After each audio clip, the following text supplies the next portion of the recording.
2, tarefa mínima da aula 9, unidade didática 1. Então, ele fala assim: determine a força P máxima, que pode ser aplicada sem causar o movimento da caixa de 100 kg, com o centro de gravidade em G. O coeficiente de atrito estático MS, que é 0,4. Então a primeira coisa que ele pede é para fazer o diagrama do corpo livre. Para isso eu vou aproveitar a própria figura do problema. Então eu vou colocar aqui primeiro a força-peso, tá? Força-peso, que é o W. Inclusive o W, nesse caso, ele vai valer 100 vezes 10, que é 1000 newtons. Deixa eu ver o que mais.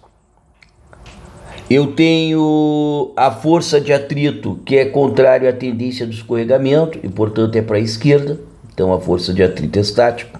E eu aqui tenho a força normal, que eu vou colocar deslocado para a direita.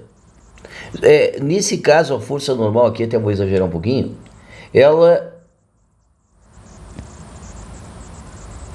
estou deslocando para a direita. Por quê? Porque no momento que eu tenho essa força P que está aqui, e a força de atrito estático, ela está tendendo a fazer rodar esse corpo em torno do centro de gravidade. E, portanto, como ela está tendendo a fazer rodar no sentido horário, possivelmente vai aparecer uma força normal no sentido anti-horário, e que tem que estar deslocada em relação ao centro de massa, porque senão não vai evitar a rotação devido a P e a força de atrito estático, que inclusive estão se somando no sentido horário. Então eu tenho que ter esse cuidado. Bom, deixa eu ver o que mais. Outra coisa, ele quer saber na letra B qual é a equação do equilíbrio de transação, mas esse problema ela é aquela disputa do tombamento versus deslizamento.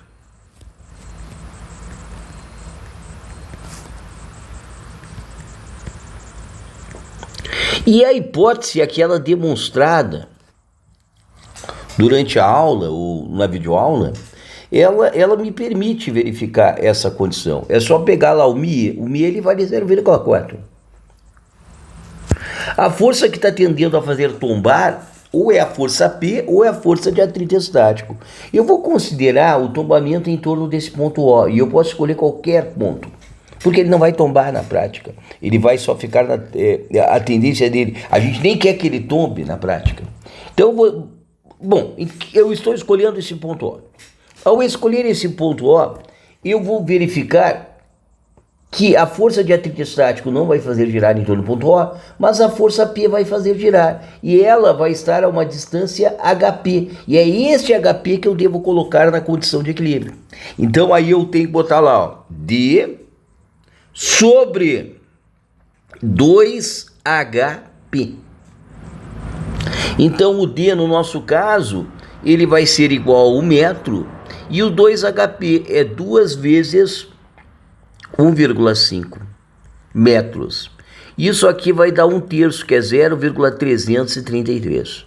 Bom, com isso eu posso observar que o μe ele vai ser maior que o D sobre 2HP. Então, eu estou na condição aí. Se o μe ele é maior, significa que ele vai tombar antes de deslizar. Então, ele vai tombar antes de deslizar.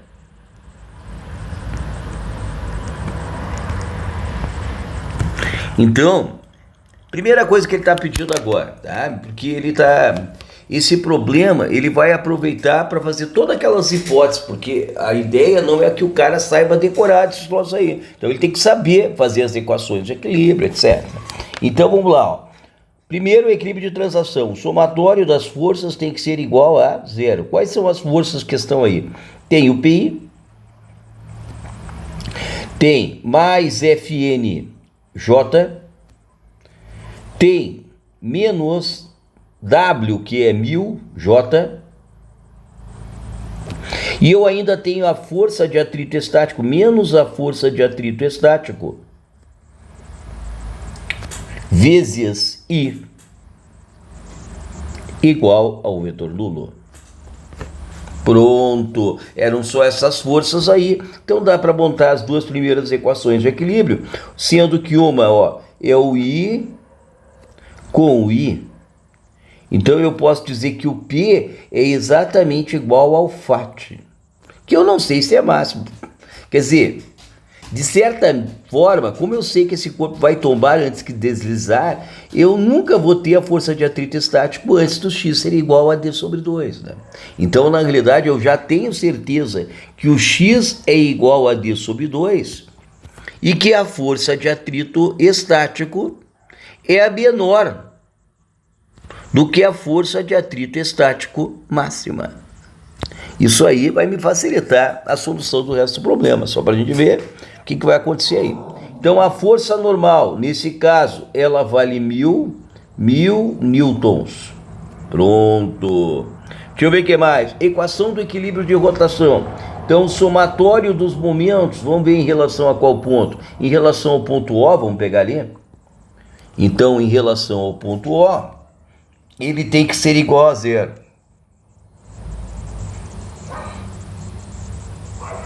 Quem é que causa momento em relação ao ponto O? É a força P e a força normal, porque a força de atrito e a força W não causam. Então eu posso dizer que vai ser o momento da força P mais o momento da força normal é igual ao vetor nulo. Momento da força P, então é menos P vezes a distância, que é 1,5, menos P vezes 1,5 em torno do eixo Z. Já a força normal vai ser mais força normal vezes a distância, que é x, em torno do eixo Z. Isto aqui é igual ao vetor nulo. Bacana até aí? Como eu já sei, inclusive, que o camarada ele vai tombar antes de deslizar, eu já sei, olha só, primeiro que a força normal é 1000 e que o x ele é igual a d sobre 2, portanto o x teria que ser igual a 0,5, o que já vai me permitir determinar quanto vale P. Então vamos verificar aqui, ó. Então, menos P vezes 1,5 é igual a Fn, que é 1000, vezes o x. E o x, pelo que a gente está vendo ali, é 0,5. Portanto, nesse caso aqui, o P ele vai ser igual a... Opa. Esse x, deixa eu ver aqui. O x deu... Sim, ele está na iminência de tombar. Então a força normal vai ter que estar 0,5 sim. Só que deixa eu dar uma olhada aqui se eu fiz certo. Não, eu não fiz certo. Porque o P vezes 1,5... ele está fazendo rodar no sentido anti-horário. Não, deu negativo, tá certo. E o outro deu no sentido horário. Ah, só que aí quando eu passei para o outro lado deu menos. Olha lá, ó. Olha que cagadinha que eu ia fazer. Então, se isso aqui é menos, é porque multiplicando por menos 1 vai dar mais. Então, isso aqui vai dar 1000 sobre 3, que dá aproximadamente 333 newtons. Eu tenho certeza absoluta que o P é 333 newtons. Eu não tenho dúvida quanto a isso. Porém, eu vou fazer um teste para ver se isso é certo mesmo. Então, olha lá. Eu quero saber a intensidade da força P para x igual a d sobre 2 e para força de atrito igual a força de atrito máximo. E então decidir se é tombamento ou deslizamento antes. Então, nesse nosso caso, a gente já sabe que tem deslizamento. Mas... e eu já calculei também a força P para o D sobre 2. A força P para o D sobre 2 é igual a 333 newtons. Que era essa a resposta que eu já tenho certeza. porque ele desliza antes. Só que vamos testar. E se a força de atrito fosse igual à máxima? Ora, se a força de atrito for igual à máxima, isso aqui teria que ser μe vezes a força normal. O μe, ele falou que é 0,4. E a força normal, a gente já calculou, ela vale 1000. Concordam? Ela vale 1000. Isso quer dizer que a força de atrito, que seria igual à força de atrito estático máximo, teria que ser igual a 400 newtons. E como o P é igual à força de atrito, então o P teria que ser 400 newtons. O que mais uma vez confirma que o tombamento aconteceu antes, porque o tombamento já ocorreu quando a força era 333, e no momento que ele tombou, ele já não vai mais deslizar, o que confirma aquele teste que a gente fez lá no início do problema. Então, de fato, há tombamento e não deslizamento. Bacana até aí? Então, na realidade, essa letra D, ela era completamente desnecessária se eu tivesse feito apenas lá, se eu tivesse feito a condição antes. Mas se eu não fizer a condição antes, as próprias perguntas vão me levar a isso, porque daí depois que eu calcular o 333 e o 400, obviamente o P é 333, porque acontece antes, tá? Então também dá para chegar lá.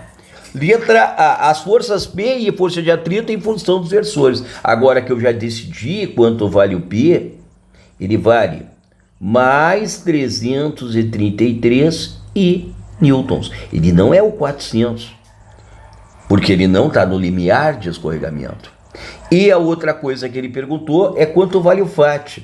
Ora, o FAT é o força de atrito estático máximo, e vai ser menos 333 newtons. Deixa eu ver se tem mais alguma pergunta. Não, era isso aí.